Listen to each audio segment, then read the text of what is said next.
अंबानी के घर सीबीआई का छापा। तो hello friends, welcome to current affair classes. आज हम देखेंगे जो अंबानी के घर सीबीआई का छापा पड़ा है वो क्यों पड़ा है, क्या खबर है और इसका क्या प्रभाव पड़ेगा भारत की अर्थव्यवस्था पर भी, वो सब हम इस न्यूज़ में कवर करेंगे।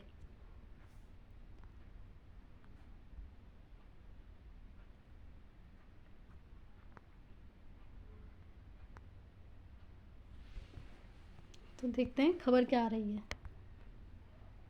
CBI red. सीबीआई ने अनिल अंबानी की आरकॉम पर 2000 करोड़ की बैंक धोखाधड़ी का केस दर्ज किया है। परिसरों पर छापे मारे गए हैं। तो खबर क्या है, सबसे पहले ये देखते हैं।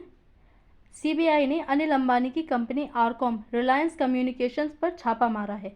कंपनी पर 2000 करोड़ रुपए के बैंक धोखाधड़ी का मामला दर्ज किया गया है। यानी कि जो बैंक है उन पर धोखाधड़ी लगाए, जो बैंकों से उनसे इस कंपनी ने धोखाधड़ी की है। यानी कि इससे पैसा लिया गया था कंपनी में लगाने के लिए, कंपनी में इन्वेस्ट करने के लिए, लेकिन उस पैसे को कहीं और ही इस्तेमाल किया गया है, जिसके बाद जो एसबीआई है उसको भारी नुकसान उठाना पड़ा है, बैंकों को भारी नुकसान हुआ है, जिसके कारण इन बैंकों ने जो है इसके खिलाफ जो है वो मामला दर्ज करवा दिया और सीबीआई के हाथों में ये मामला चला गया और सीबीआई अब इसकी जांच कर रही है। इसी मामले के तहत सीबीआई ने आरकॉम के कई परिसरों पर छापा मारा है, रेड मार दी है सीबीआई ने। ये है अनिल अंबानी। सीबीआई का छापा क्यों क्यों पड़ा है सीबीआई का छापा? अनिल अंबानी की कंपनी आरकॉम पर लगभग 2000 करोड़ रुपए की बैंक लोन धोखाधड़ी का आरोप है। बैंकों से लिए गए लोन को कथित तौर पर गलत तरीके से इस्तेमाल किया गया, उसकी रकम दूसरी जगह डाइवर्ट की गई। यानी कि जो बैंक है उनसे लोन तो लिया गया था कंपनी में इन्वेस्ट करने के लिए, जो अक्सर हम देखते हैं लिया भी जाता है, जो बैंक हैं वो लोन देती हैं कंपनी को इन्वेस्ट करने के लिए, लेकिन जो अनिल अंबानी की कंपनी है उन्होंने इस पैसे को ना कंपनी में लगा करके बल्कि अपनी पर्सनल चीज़ में लगा दिया होगा। जहाँ भी इन्होंने लगाया वो हमें नहीं पता, लेकिन इसका गलत इस्तेमाल किया गया है। कंपनी ने समय पर बैंक लोन की अदायगी नहीं की, जिससे बड़े पैमाने पर बकाया एनपीए बढ़ गया, जो एनपीए है वो बढ़ गया। यानी कि जो टाइम दिया था बैंक ने कि इतने टाइम पर जो लोन है उसको वापस किया जाए, लेकिन उन्होंने लोन वापस नहीं किया, जिसके कारण जो बैंक है वो नीचे स्थिति में चली गई। क्योंकि बैंकों में हम जानते हैं कि लोगों का पैसा होता है और टाइम पर उसको पैसा पहुंचना आवश्यक होता है, जिसके कारण जो बैंक की स्थिति है वो खराब हो गई और बैंकों ने इस पर मामला दर्ज करवा दिया और सीबीआई इस पर कार्रवाई कर रही है।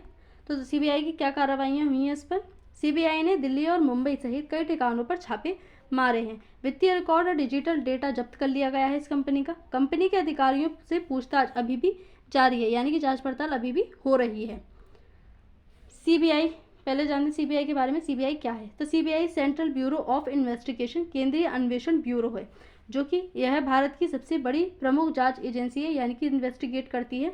स्थापना कब हुई इसकी? 1941 में स्पेशल पुलिस एस्टेब्लिशमेंट के रूप में इसकी स्थापना की गई थी तथा 1961 में इसका नाम बदलकर सीबीआई कर दिया गया था। सेंट्रल ब्यूरो ऑफ इन्वेस्टिगेशन इसका नाम कर दिया गया। मुख्य कार्य क्या है इसके, कौन से कार्य करती है सीबीआई? तो भ्रष्टाचार की जांच करना इसका कार्य है। बैंक धोखाधड़ी और आर्थिक अपराधों की जांच करना सीबीआई करती है। हत्या, किडनैपिंग जैसे संगीन अपराधों की जांच करना, जिस प्रकार से सीडीआई होती है, सीआईडी होती है, सीआईडी क्या करती है, वो राज्य स्तर की होती है, जो कि सीबीआई होती है वो जो है केंद्रीय स्तर की संस्था होती है अपराधों को जांचने के लिए। प्रभाव क्या पड़ेंगे इसके? अनिल अंबानी की छवि पर नकारात्मक प्रभाव पड़ेगा, जो कि एक बड़ा बिजनेसमैन है। बैंकिंग सेक्टर में लोगों का विश्वास कम होगा, जिस प्रकार से बैंक को जो है नुकसान पहुंचा है इस प्रकार की इसके भ्रष्टाचार के कारण, क्योंकि लोगों का पैसा लगा होता है बैंक में। अब जब पैसा लगा है लोगों का, तो वो जो बैंक लोन देगी किसी को, वो लोगों का पैसा जाएगा। अब ऐसे में यदि टाइम पर पैसा ना आए या उसमें भ्रष्टाचार हो जाए, तो जो लोग हैं उनका विश्वास बैंकों से उठ जाएगा, यानी कि वहाँ पर अपने जो लोग हैं वो पैसा जमा नहीं करेंगे बैंकों में। निवेशकों और शेयर बाजार पर नकारात्मक प्रभाव पड़ेगा, निवेशक यहाँ नहीं आएंगे। सरकार इस पर कड़ी निगरानी रख सकती है और रखनी चाहिए।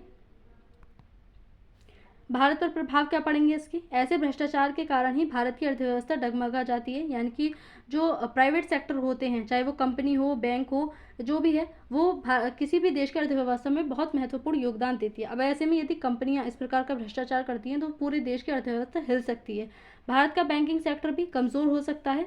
बाहर से आने वाला निवेश रुक सकता है। हो सकता है लोगों को जो बाहर से जो निवेश हैं वो करते हैं वो ना करें। भारत का बाजार कमज़ोर पड़ सकता है, मार्केट जो है वो गिर सकती है भारत की। संभावित समाधान क्या हो सकते हैं इसके? बैंक लोन स्वीकृति और उपयोग की सख्त निगरानी रखनी चाहिए।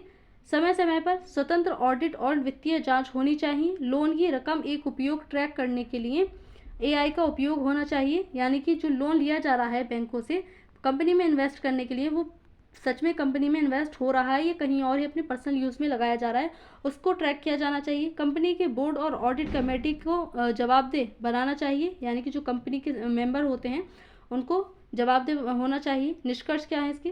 केस अभी भी जांच के अधीन है, यानी कि अभी भी इस पर जांच चल रही है। फैसला कोर्ट और जांच एजेंसी की रिपोर्ट पर निर्भर करेगा। जिस प्रकार की जांच की रिपोर्ट जो एजेंसी देगी, CBI वगैरह, उसके हिसाब से फैसला दिया जाएगा। यह मामला बैंकिंग धोखाधड़ी और कॉरपोरेट गवर्नेंस के लिए एक बड़ा सबक साबित होगा, यानी कि इससे जो सरकार है, जो कंपनियां हैं, जो बैंक हैं, वो सीखेंगी। और इस प्रकार का जो आरोप इस पर लगाया गया है आरकॉम पर और अनिल अंबानी पर, ये कोई पहला आरोप नहीं है। इससे पहले भी 2019 में हमने देखा, 2014 में हमने देखा, 2024 में हमने देखा, इस पर पहले भी कई केस लग चुके हैं।